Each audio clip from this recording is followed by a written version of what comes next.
Hello, kids. Teacher Melody is here again. Let's practice reading.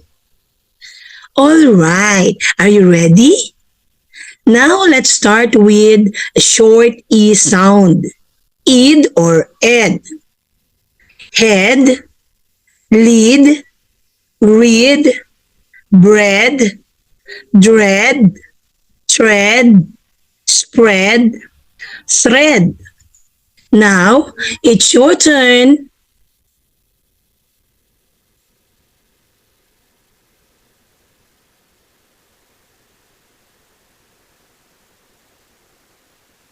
Again, we are in short E sound.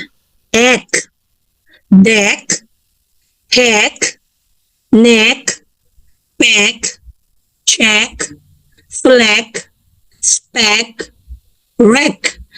It's your turn.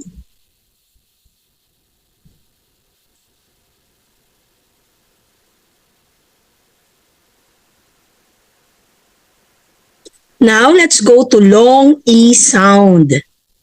E, B, fee, C, flea, free, knee, tree, three.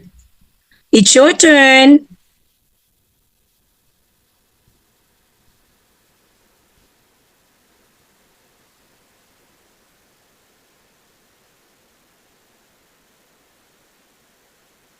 Eat, beat, feet, eat, meet, neat, beat, sit, cheat.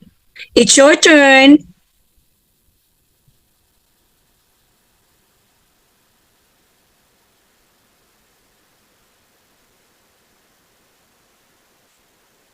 Ick, beak, leak, peak, tick, weak, bleak, freak, speak.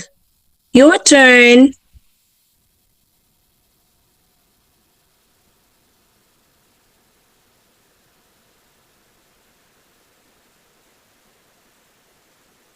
Very good, children.